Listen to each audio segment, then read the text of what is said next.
Class শেষে নূর আর তানি বেরিয়ে এলো। বাইরে বেরিয়ে নূর দ্বিধায় পড়ে গেল। এখন কি করবে ও? উনি তো ক্লাস শেষে যেতে বলেছে। তানি নূরের দিকে তাকিয়ে ভ্রু কুঁচকে বলল, কি রে, কি এত ভাবছিস? ভাবছি এখন কি করব, যাব কি যাব না। ওনার সামনে যেতে আমার কেমন ভয় লাগে। আরে ভয়ের কিছুই নেই, উনি কোনো বাঘ ভাল্লুক না যে তোকে খেয়ে ফেলবে। এত না ভেবে চল, আমিও তোর সাথে যাচ্ছি। দুজন কালকের ওই জায়গায় গিয়ে দেখলো আজও আবির আর তাসির দাঁড়িয়ে আছে। আবির তানির দিকে তাকিয়ে দাঁত কেলিয়ে বলল, হাই কিউটি। তানিও মুচকি হেসে বলল, হ্যালো। তাসির নূরকে বলল, কেমন আছো নূর? নূর আস্তে করে বলল, জি ভালো। ওকে যাও তাহলে, আদি ওখানেই আছে। নূর মাথা ঝাঁকিয়ে সামনে যাওয়ার জন্য পা বাড়ালো। আদিত্য বসে বসে ভাবছে, কি দিন এসে গেল তোর আদি, যেখানে আমার জন্য বড় বড় মন্ত্রী মিনিস্টাররা অপেক্ষা করে, সেখানে কিনা আমি একটা মেয়ের জন্য এভাবে বসে অপেক্ষা করছি। ব্যাপারটা সত্যিই হাস্যকর। জানি না কি হয়ে গেছে আমার। কারোর পায়ের শব্দে আদিত্যর ভাবনা ছেদ পড়ে। মাথা উঁচু করে দেখে নূর মাথা নিচু করে দাঁড়িয়ে আছে। আদিত্য বলল, সিট। নূর দ্বিধাদ্বন্দ্ব করতে করতে বসে পড়ল। নূর বসতেই আবারও সেই মিষ্টি বেলি ফুলের ঘ্রাণটা আদিত্যের নাকে এসে লাগলো। আদিত্য চোখ বন্ধ করে ঘ্রাণটা অনুভব করতে লাগলো। ঘ্রাণটা একদম পাগল করার নেশা ধরানো। আদিত্যের রোমে রোমে যেন নেশা ধরে যাচ্ছে। কিছুক্ষণ পর আদিত্য চোখ খুলে নূরের দিকে তাকালো। মেয়েটা মাথা নিচু করে বসে আছে। আদিত্য বলে উঠল, সবসময় এত মাথা নিচু করে থাকো কেন? ঘাড় ব্যথা করে না? এরকম করে থাকলে তো একসময় কুঁজো হয়ে যাবে। এমন আজব কথা শুনে নূর এক ঝটকায় মাথা তুলে আদিত্যর দিকে তাকিয়ে বলল, জি, এটাই তো চাইছিল আদিত্য। এজন্যই এসব আবল তাবল কথা বলছে ও, যাতে নূর মুখটা উপরে তোলে আর ও নূরের মুখখানা ভালোভাবে দেখতে পায়। আদিত্য নূরের দিকে তাকাতেই ওর বুকের ভেতর কেমন ধক করে উঠল। মেয়েটার চেহারা কেমন শুকনো ফ্যাকাশে হয়ে আছে, চোখ দুটোও কেমন ফোলা ফোলা লাগছে, মুখটাতে হাজারো বিষাদের ছাপ। আচ্ছা, মেয়েটার জীবনে কি কোনো কষ্ট আছে? এমন একটা নিষ্পাপ মেয়েকে কে এত কষ্ট দিতে পারে? আদিত্যের ভীষণ জানতে ইচ্ছা করছে নূরের সম্পর্কে, কিন্তু কারো পার্সোনাল ব্যাপার তো আর এভাবে হুট করে জিজ্ঞেস করা যায় না। দেখে মনে হচ্ছে মেয়েটা সকাল থেকে কিছু খায়নি। কথাটা ভাবতেই আদিত্য সাথে সাথে ফোনটা বের করে আবিরকে ফোন দিয়ে কিছু খাবার আনতে বলে। ফোন রেখে আদিত্য আবার নূরের দিকে তাকায়। নূর আর তাকিয়ে থাকতে পারে না। আদিত্যের ওই চাহনির সামনে সে টিকতে পারে না। আবারও মাথা নিচু করে ফেললো নূর। আদিত্য সিচুয়েশন স্বাভাবিক করার জন্য বলে, রিল্যাক্স, এত ভয় পাওয়ার কিছু নেই। আমি তোমাকে খেয়ে ফেলবো না। এখন যেহেতু আমাদের রোজই দেখা করতে হবে, তাই আমাদের একটু কমফোর্টেবল হওয়া দরকার, আর তার জন্যই আমাদের কথা বলা দরকার। তুমি চাইলে আমরা বন্ধু হতে পারি। নূর বিস্ময় নিয়ে আদিত্যর দিকে তাকিয়ে বলল, বন্ধু? হ্যাঁ বন্ধু। আমাদের ভেতর বন্ধুত্ব হয়ে গেলে তখন আর দুজনের কারোরই আনইজি লাগবে না, তো কি বলো? নূর আমতা আমতা করে বলল, ঠিক আছে, আমি চেষ্টা করব। নূরের কথায় আদিত্য খুশি হয়ে বলল, ঠিক আছে তাহলে। তোমার নাম তো আমি জানি, আর আমার নাম হয়তো শুনেছো, তাও বলছি, আমি সাদমান, শাহরিয়ার আদিত্য। ওদের কথার মাঝেই আবির চলে এলো, হাতে একটা খাবারের প্যাকেট। আদিত্যর দিকে তাকিয়ে বলল, ভাই তোর খাবার।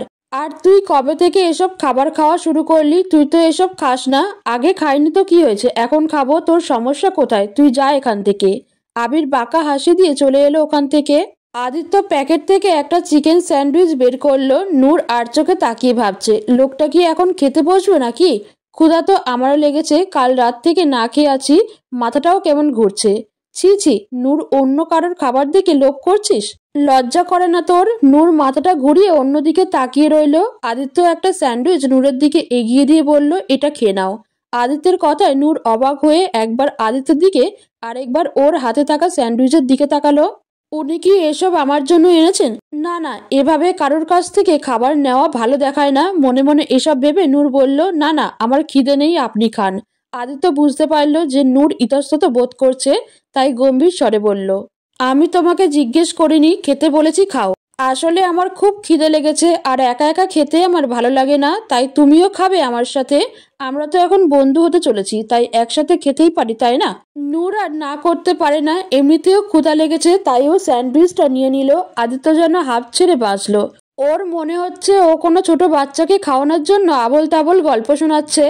নূর মাথা নিচু করে খাচ্ছে, কিন্তু আদিত্য পড়েছে বিপাকে। ও কিভাবে খাবে? আবির ঠিকই বলেছে, ও আগে কখনো এসব খাবার খায়নি। আসলে ওর এসব খাবার পছন্দ না, কিন্তু নূরের সামনে না খেলে নূর সন্দেহ করবে, তাই অনিচ্ছা সত্ত্বেও চোখ মুখ কুঁচকে স্যান্ডউইচটা মুখে দিল। মনে হচ্ছে মুখের ভেতর কেউ নিম আর করলা একসাথে মিক্স করে ঢেলে দিয়েছে। কোনো রকমে খাবারটা গিলল আদিত্য। মনে মনে ভাবছে, কি দিন এসে গেল তোর আদি। একটা মেয়ের জন্য এতগুলো মিথ্যা কথা বললি, আবার জীবনে যা খাসনি তাও খেলি। বাহ, কি উন্নতি হয়েছে তোর। খাওয়া শেষে নূর বসে কাচুমাচু করতে লাগলো। এখন ওকে চুমু দিতে হবে। আদিত্য বলল, ঠিক আছে তাহলে আজকের দিনটা দিয়ে দাও। আদিত্য চোখ বন্ধ করে নিল। নূর কিছু সময় পর চোখ বন্ধ করে আদিত্যের গালে চুমু দিয়েই কালকের মতো আবারও দৌড় দিয়ে ওখান থেকে ফুরুত হয়ে গেল। আদিত্য আবারও হারিয়ে গেল সেই ভালো লাগার অনুভূতিতে। দেখতে দেখতে একটা সপ্তাহ কেটে গেল। এই এক সপ্তাহে নূর আর আদিত্যের ভিতরের জড়তাটা অনেকখানি কমে গেছে। নূর আর আগের মতো আদিত্যকে ভয় পায় না। এখন ওদের মাঝে টুকটাক কথা হয়। নূরেরও কোথাও না কোথাও ভালো লাগে আদিত্যের সাথে সময় কাটাতে। তবে নূরের লজ্জাটা এখনো এক বিন্দুও কমেনি। এখনো রোজ আদিত্যকে চুমু দেওয়ার পর দৌড় দেয়। আর আদিত্য যত দিন যাচ্ছে ততই বেশি নূরের নেশায় আসক্ত হয়ে যাচ্ছে। ওর অনুভূতিগুলো তীব্র থেকে তীব্রতর হচ্ছে, যেটা আবির আর তাসির স্পষ্ট বুঝতে পারছে। কারণ আজকাল আদিত্যের চোখে মুখে আলাদা একটা চমক দেখতে পায়। আদিত্য নিজেও কিছুটা বুঝতে পারছে ওর অনুভূতিগুলো, তবে ও এখনই কোনো সিদ্ধান্তে পৌঁছাতে পারছে না। হতে পারে এটা ক্ষণিকের মোহ, সময়ের সাথে মোহটাও কেটে গেল। তখন তো মেয়েটা কষ্ট পাবে, তাই ও আরো কিছুদিন সময় নিয়ে বুঝতে চায়। রাত 8:30, নূর টেবিলে বসে পড়ছিল। হঠাৎ কলিং বেলটা বেজে উঠল। অনেকক্ষণ বাজার পরও কেউ খুলছিল না। অগত্যা নূর উঠে গেল দরজা খুলতে। দরজা খুলে দেখলো নূরের চাচা এসেছে। নূর ওর চাচাকে দেখে মুচকি হেসে বলল, আসসালামু আলাইকুম চাচা, কেমন আছেন? ওয়ালাইকুম আসসালাম, এই তো ভালো। তোর কি খবর মা? আমিও ভালো আছি। আসেন, ভিতরে আসেন। নূরের চাচা ভেতরে এসে বসে। বলল, ভাইয়া বাসায় নেই? নূর মুখটা ছোট করে বলল, না, বাবা তো বাসায় নেই, কালকেই চলে গেছে। নূরের চাচা ছোট করে বলল, ও, তা তোর পড়াশোনা কেমন চলছে? নতুন জায়গায় কোনো সমস্যা হচ্ছে না তো? না চাচা, কোনো সমস্যা নেই, সব ঠিক চলছে। আচ্ছা ঠিক আছে, কোনো সমস্যা হলে আমাকে বলিস কেমন? তারপর নূরের চাচা কিছু টাকা বের করে নূরের হাতে দিয়ে বলল, টাকাটা রাখ। নূর ইতস্ততভাবে বলল, না না চাচা, লাগবে না, আপনি আগেরবার যে টাকা দিয়েছিলেন ওটা দিয়েই চলবে। আরে নিতে বলেছি নে, এত কথা বলিস কেন? আমি ভালো করেই জানি তুই কখনো নিজের থেকে চাইবি না, তাই আমি দিয়ে যাই, যখন লাগবে খরচ করবি। নূর আর না করতে পারে না, টাকাটা হাতে নেয়। আরো কিছুক্ষণ টুকটাক কথা বলার পর নূরের চাচা চলে যায়। এদিকে নূরের সৎমা দূর থেকে এসব দেখেছে আর রাগে ফুঁসছে। সে কত চেষ্টা করেছে নূরের পড়ালেখা বন্ধ করানোর জন্য, আর এই লোক কিনা এসে আরো টাকা দিয়ে আধিক্যতা দেখাচ্ছে। নূর ওর চাচাকে বিদায় দিয়ে সামনে তাকাতেই দেখলো রুবিনা বেগম কোমরে হাত দিয়ে রাগী মুখ করে দাঁড়িয়ে আছে। নূর ভ্রু কুঁচকে বলল, কি হয়েছে ছোট মা, কিছু বলবে? রুবিনা বেগম তার ছেলের হাসি দিয়ে বলল, ভালোই তো ফাঁসিয়েছিস, তা কি দেখিয়ে ফাঁসালি? নিশ্চয়ই নিজের রূপ দেখিয়ে। নূর বুঝতে না পেরে বলল, মানে কি বলছো এসব? কি ফাঁসানোর কথা বলছো?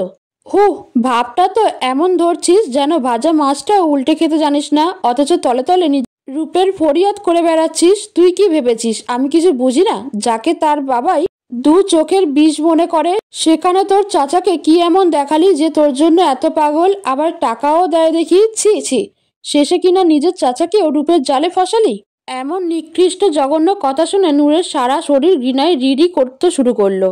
মনে হচ্ছে কেউ যেন কানের ভেতর গরম গরম তেল ঢেলে দিয়েছে। এমন জঘন্য কথা শুনে নূরের মরে যেতে ইচ্ছা করছে। নূর আর সহ্য করতে না পেরে চেঁচিয়ে বলল, ছোট মা, এরকম জঘন্য কথা কিভাবে বলতে পারলে তুমি? উনি আমার চাচা, আমার বাবার মতো, আর তুমি এমন একটা নিকৃষ্ট কথা বলতে একবারও তোমার বিবেকে বাঁধলো না? রুবিনা বেগম ফুঁসে উঠে বলল, একদম চেঁচাবি না, চোরের মায়ের আবার বড় গলা। হু, ভেংচি কেটে চলে গেলেন রুবিনা বেগম। নূর যেন নড়ার শক্তিও পাচ্ছে না। এমন একটা কথাও কিছুতেই হজম করতে পারছে না। গা গুলিয়ে আসছে ওর। নূর মুখের ওপর হাত চেপে কোনো রকমে নিজের রুমে দৌড়ালো। বাথরুমে যেয়ে বেসিনে গড়গড় করে বমি করে দিল নূর। তারপর বাথরুমের দেয়ালে পিঠ ঘেঁষতে ঘেঁষতে নিচে ফ্লোরে বসে পড়ল। নূরের কানে শুধু বারবার এই কথাগুলো ভেসে আসছে। নূর দু কানে দুই হাত দিয়ে চেপে ধরলো। তারপর জোরে জোরে কান্না করতে লাগলো। এমন একটা কথা শোনার আগে আমার মরণ কেন হলো না? কান্না করতে করতে বলল নূর। নূর বসে আছে কৃষ্ণচূড়া গাছের নিচে, ওই বেঞ্চটার ওপর, যেখানে ও রোজ আদিত্যের সাথে দেখা করে। নূরের মনটা খুবই খারাপ। কালকের ওই জঘন্য কথাগুলো ও এখনো ভুলতে পারছে না। রাতে কান্না করতে করতে বাথরুমেই ঘুমিয়ে পড়েছিল। ভোরবেলা উঠে বাসার সব কাজ শেষ করে না খেয়েই চলে আসে। আজ স্থানীয় আসেনি, তাই মনটা আরো খারাপ হয়ে যায়। একটা ক্লাস করে এখানে এসে বসে পড়ে। জায়গাটা ওর কাছে ভালো লাগে। একদম নিরিবিলি নির্জন পরিবেশ, চারিদিকে গাছগাছালির ছায়া আর মৃদু বাতাসে মনটা জুড়িয়ে দেয়। বেঞ্চের ওপর পা দুটো উঠিয়ে হাঁটু ভাঁজ করে হাত দুটো দিয়ে হাঁটু জড়িয়ে হাঁটুর ওপর থুতনি রেখে সামনের ঝিলের পানির দিকে চেয়ে বসে আছে নূর। যথা সময়ে আদিত্য আসে, পেছন থেকে নূরকে দেখে একটু অবাক হয়। আদিত্য ভাবে ও আজকে লেট করেছে নাকি। তারপর হাত ঘড়ির দিকে তাকায়, না টাইম তো ঠিকই আছে, তার মানে নূর আজকের আমার আগেই চলে এসেছে। কথাটা ভাবতেই আদিত্যর মনে মনে খুব খুশি লাগে। ও মুচকি হেসে এগিয়ে দিচ্ছে নূরের কাছে। আদিত্য দেখে নূর এক ধ্যানে পানির দিকে তাকিয়ে আছে। ও নূরকে বুঝতে না দিয়ে আস্তে করে ওর পাশে বসে। আদিত্যর গলা খাকারি দেওয়ায় নূরের ধ্যান ভাঙে। নূর চমকে তাকায় আদিত্যের পানে। নূর তাকাতেই আদিত্যের হাসি মুখটা ধীরে ধীরে চুপসে যায়, বুকের ভেতর মোচড় দিয়ে ওঠে। আদিত্য দেখে নূরের চেহারাটা কেমন বিবর্ণ হয়ে আছে, চোখ মুখ ফুলে লাল হয়ে বেহাল অবস্থা। কি হয়েছে মেয়েটার, এমন দেখাচ্ছে কেন? আদিত্য উদ্বিগ্ন হয়ে জিজ্ঞেস করলো, হেই কি হয়েছে তোমার, এমন দেখাচ্ছে কেন? কেউ কিছু বলেছে? আমাকে বলো, শুধু একবার নাম বলো, দেখো আমি কি হাল করি। নূর অবাক হয়ে চেয়ে আছে আদিত্যর দিকে। উনি আমাকে নিয়ে এত চিন্তা করছে কেন? আর ওনাকে বলবোই বা কি? নিজের পরিবারের জঘন্য সত্যটা ওনাকে কিভাবে বলবো? শুধু শুধু ওনাকে বলে কি হবে? সবই আমার ভাগ্য। নূরের চুপ থাকা দেখে আদিত্যের আরও চিন্তা হতে থাকে। ও আবার বলে, কি হলো বলো, টেল মি ড্যামিট। নূর জোরপূর্বক হাসি দিয়ে বলল, আরে কিছুই হয়নি, কেউ কিছু বলেনি, আসলে রাতে ভালো করে ঘুম হয়নি তো, তাই হয়তো এমন দেখাচ্ছে, আর কিছুই না। আদিত্য ভ্রু কুঁচকে তাকালো। নূরের কথা ওর বিশ্বাস হচ্ছে না। কিছু একটা প্রবলেম তো আছেই নূরের জীবনে, আদিত্য সেটা ভালোই বুঝতে পারছে। কিন্তু নূর যে নিজে থেকে কিছু বলবে না সেটাও বুঝতে পারছে আদিত্য। কিভাবে জানা যায় নূরের ব্যাপারে, সেটাই ভাবছে আদিত্য। তানি হয়তো ওর সম্পর্কে বলতে পারবে, কিন্তু তানিকে কিছু জিজ্ঞেস করলে আবার কি না ভাবে কে জানে।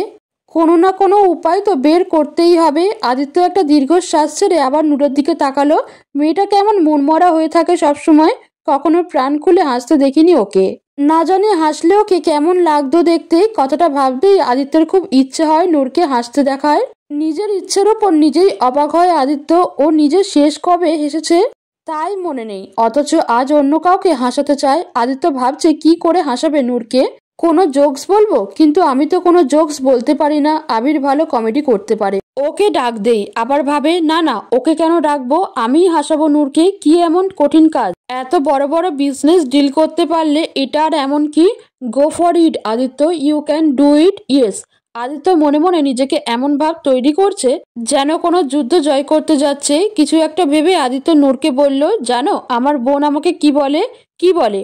বলে ভাইয়া তুমি না বেশি বেশি করে হাঁসের মাংস খাও, তাহলে দেখবা তুমি সারাদিন হাঁসের মতো প্যাক প্যাক করে হাসবা। নূর একটা ম্লান হাসি দিয়ে আস্তে করে বলল, ও। আদিত্য হতাশ হয়ে গেল, ভাবলো আমার সেন্স অফ হিউমার এত খারাপ, আমি তো জানতামই না। এখন কি করব? আদিত্য আর উপায় না পেয়ে আবিরকে একটা এসএমএস করলো। আবির তাসিরের সাথে কথা বলছিল আর কোল্ড ড্রিঙ্কস খাচ্ছিল। ফোনে মেসেজ আসায় ফোন বের করে দেখে আদিত্যর মেসেজ, কিছু জোকস ফরওয়ার্ড করতে বলছে। এমন মেসেজ দেখে আবিরের গলায় ড্রিঙ্কস আটকে কাশি উঠে গেল। ও অবাকের চরম পর্যায়ে। ওর রোবট ভাই যে কখনো এসবের ধারে কাছে যায় না, সে কিনা আজ জোকস ফরওয়ার্ড করতে বলছে। ওর ভাই প্রেমে পড়ে শেষমেশ কিনা কমেডিয়ান হয়ে গেল। তারপর আবির কিছু জোকস পাঠিয়ে দিল। আদিত্য জোকসগুলো দেখে নূরকে বলল, একটা মজার জোকস শুনবে? বলুন। এক লোক এক জিলাপিওয়ালাকে জিজ্ঞেস করলো, ভাই আপনি কতদিন হলো জিলাপি বানান? জিলাপিওয়ালা বলল, 15 বছর ধরেই বানাই। লোকটা বলল, আপনি 15 বছর ধরে বানান, তাও এখনো জিলাপি সোজা হইল না? নূর এবারও ম্লান হাসলো, তবে ওর মন খারাপটা একটু কমেছে। আদিত্য আবারও হতাশ হলো, এভাবে আরো কয়েকটা জোকস বলবো? কিন্তু তবুও নূর হাসছে না। আদিত্যের রীতিমতো ঘাম ছুটে গেছে, মনে হচ্ছে বড় কোনো এক্সাম দিচ্ছে। নূর উপরে উপরে না হাসলেও ওর মন খারাপটা কেটে গেছে, এখন ওর ভালোই লাগছে। আদিত্য হতাশ হয়ে বসে রইল। আবিরের ওপর ভীষণ রাগ লাগছে ওর। কি ফালতু জোকস পাঠিয়েছে, কোনো কাজই করলো না। হঠাৎ গাছের ওপর থেকে একটা পাখি আদিত্যের মাথায় পটি করে দিল। আদিত্য চোখ মুখ বিকৃত করে বলল, হোয়াট দ্য ফিস, ইয়াক, ছি। আদিত্য আর কিছু বলতে পারল না। হঠাৎ ও হাসির শব্দ শুনতে পেল। পাশে তাকাতেই স্তব্ধ হয়ে গেল। নূর হাসছে, খিলখিলিয়ে হাসছে। কি সুন্দর সেই হাসি, এত সুন্দর করে কেউ কিভাবে হাসে? হাসির সময় নূরের মুক্ত দানার মতো দাঁতগুলো চিকচিক করছে। নূরের হাসির রিনিঝিনি শব্দ যেন আদিত্যের সারা শরীর মন জুড়িয়ে দিচ্ছে। আদিত্যের এখন ওই পাখিটিকে ধন্যবাদ দিতে ইচ্ছে করছে। এমন দৃশ্য দেখার জন্য ও 1000বারও এই কাজটা করতে রাজি। কিছুক্ষণ পর নূর হাসি থামিয়ে নিজের ব্যাগ থেকে টিস্যু বের করে আদিত্যকে দিয়ে বলল, নিন পরিষ্কার করে নিন। নূরের কথায় আদিত্যের ধ্যান ভাঙলো। ও বলল, আমি তো দেখতে পাচ্ছি না, কিভাবে করব। নূর কিছু না ভেবেই বলে উঠল, ঠিক আছে, আমি করে দিচ্ছি। তারপর নূর আদিত্যের কাছে যেয়ে টিস্যু দিয়ে আদিত্যের চুলগুলো পরিষ্কার করতে লাগলো। এই প্রথম নূর আদিত্যের এত কাছে, আদিত্যর বুকের ধুকধুকানি 1000 গুণ বেড়ে গেল। নূরের শরীরের সেই মিষ্টি গন্ধটা আদিত্যকে পাগল করে দিচ্ছে। ও চোখ বন্ধ করে নিজেকে কন্ট্রোল করার চেষ্টা করছে। একটু পর নূর সরে এসে বলল, হয়ে গেছে। আদিত্য একটা সৌজন্যমূলক হাসি দিল। তারপর রোজগারের মতো নূর চুমু দিয়ে চলে গেল। নূর ভ্রুকুচকে তাকিয়ে আছে তানির দিকে। তানি আজ কেমন যেন আজীব বিহেভ করছে, কেমন লাজুক লাজুক হাসছে। নূর কিছুই বুঝতে পারছে না এর আবার কি হলো। আজ ওদের প্রথম ক্লাসটা হবে না, তাই ওরা মাঠের কোনায় গাছের নিচে বসে আছে। নূর আর থাকতে না পেরে বলল, এই কি হয়েছে তোর বলতো, এমন আজীব বিহেভ করছিস কেন? তানি লাজুক লাজুক ভাব ধরে বলল, ইয়ার একটা ঘটনা হয়ে গেছে জানিস। না বললে কিভাবে জানবো? কালকে। কি কালকে? মানে কালকে। নূর এবার বিরক্ত হয়ে বলল, কি কাল কাল করছিস? ঢং না করে বলবি কি হয়েছে? কাল আবির আমাকে প্রপোজ করেছে, একদমই বলে উঠল তানি। নূর যেন আকাশ থেকে পড়ল। ওর বান্ধবী তলে তলে এসব করছে আরও জানেই না। নূর উত্তেজিত হয়ে বলল, কি? কখন? কোথায়? কিভাবে? আর তুই আমাকে আগে বলিসনি কেন? কাল একটা রেস্টুরেন্টে নিয়ে গিয়েছিল, ওখানেই ফুল দিয়ে প্রপোজ করেছে, আর আমিও হ্যাঁ বলে দিয়েছি। নূর খুশি হয়ে তানিকে জড়িয়ে ধরে বলে, ওয়াও ইয়ার, আমি তোর জন্য অনেক খুশি। আবির ভাইয়াকে দেখে তো ভালোই মনে হয় তোকে খুশি রাখবে। তারপর নূর তানিকে ছেড়ে দিয়ে বলে, এই জন্যই বুঝি কাল ক্যাম্পাসে আসা হয়নি? তানি লাজুক এসে মাথা উপর নিচ নাড়ালো। মানে হ্যাঁ। নূর আবারও বলল, তোকে এই লাজুক ক্যারেক্টারে দেখে আমার না ভীষণ হাসি পাচ্ছে। বলেই হাসা শুরু করলো নূর। তানি ভ্রুকুচকে অভিমানী সুরে বলল, তুই আমাকে এভাবে বলতে পারলি? এরকম একটা বিষয়ে যে কোনো মেয়ে লজ্জা পাওয়া তো স্বাভাবিক। আর তুই কিনা? তানির মুখ ফুলিয়ে থাকা দেখে নূর মুচকি এসে বলল, আরে আমি তো মজা করছি, আমি সত্যিই তোর জন্য অনেক খুশি। আচ্ছা চল একটু লাইব্রেরিতে যাই, আমার একটা জরুরি বই লাগবে। ওরা দুজন উঠে লাইব্রেরির দিকে গেল। নূর আর তানি হেঁটে হেঁটে লাইব্রেরির দিকে যাচ্ছে। হঠাৎ নূরের কানে কোথা থেকে কারোর গানের সুর ভেসে আসে। নূর ভাবছে, এত সুন্দর করে কে গান গাইছে। নূর আনমনেই সেদিকে যেতে লাগলো। যেখান থেকে গানের সুর আসছে, নূর হাঁটতে হাঁটতে একটা রুমের সামনে এসে দাঁড়ালো। হ্যাঁ, এখান থেকেই গানের সুরটা আসছে। নূর আস্তে করে দরজাটা একটু খুলে দেখার চেষ্টা করলো কে গান গাইছে।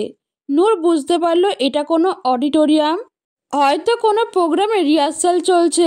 নূর স্টেজের দিকে তাকাতেই ওর চোখ কপালে উঠে গেল। এটা তো আদিত্য, তার মানে উনি গানটা গাইছে। উনার মতো রাগী মানুষ আবার গানও গাইতে পারে, ভাবছে নূর।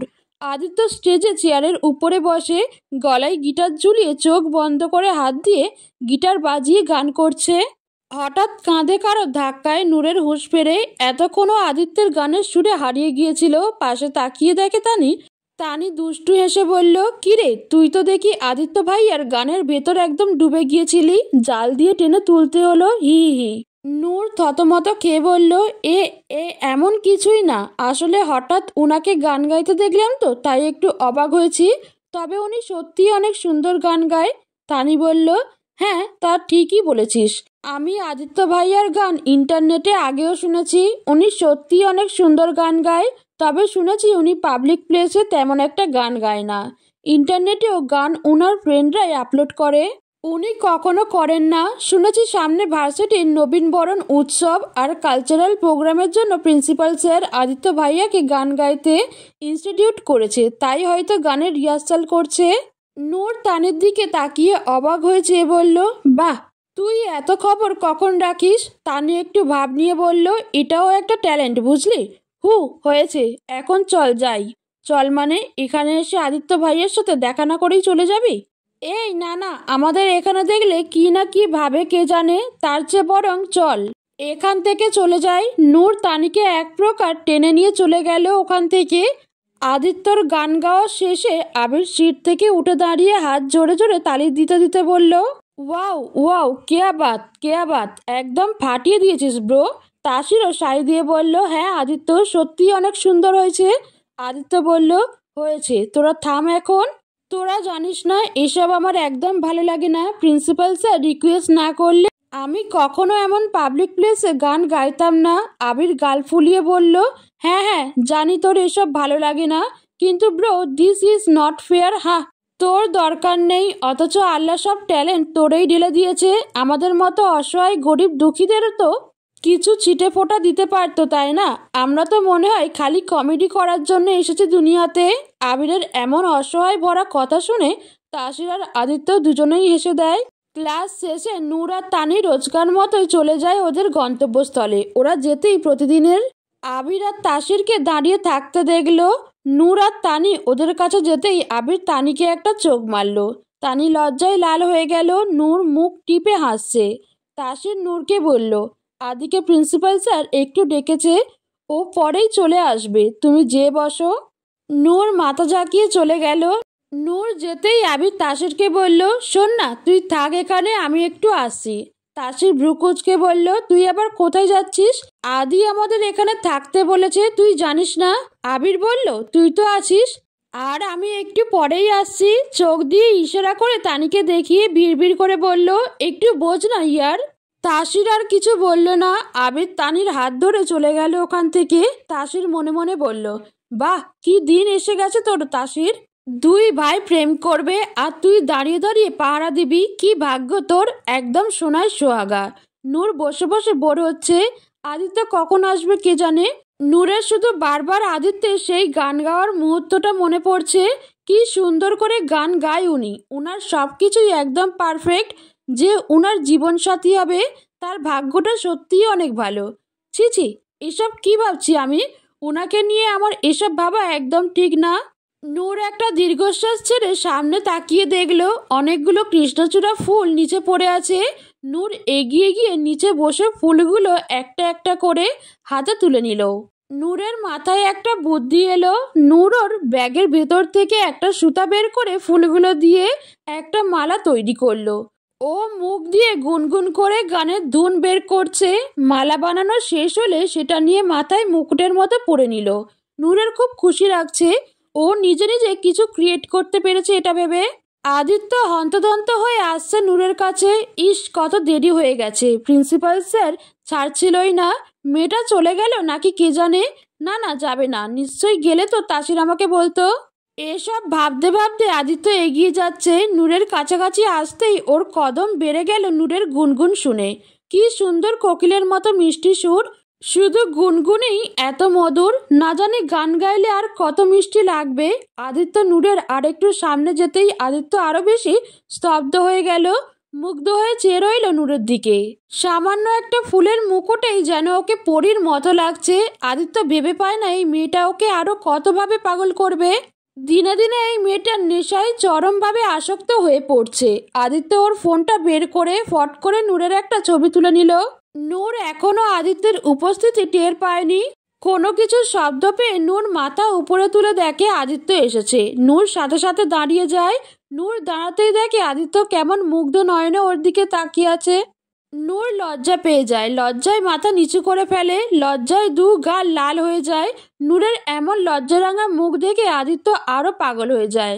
উফ, এই মেয়েটা আজকের আমাকে হার্ট অ্যাটাক দিয়েই ছাড়বে। আদিত্যের এইভাবে তাকিয়ে থাকায় নূর অনেক অস্বস্তিতে পড়ে যায়। মাথা নিচু করে হাত দিয়ে ওড়নার আঁচল পেঁচাতে থাকে। আদিত্য ব্যাপারটা বুঝতে পেরে মাথাটা ঝাঁকিয়ে নিজেকে ঠিক করে বলে, এটা কোথায় পেয়েছো? নূরের মুকুটের দিকে ইশারা করে। নূর আমতা আমতা করে বলল, নিচে ফুল পড়েছিল, ওগুলো দিয়ে বানিয়েছি।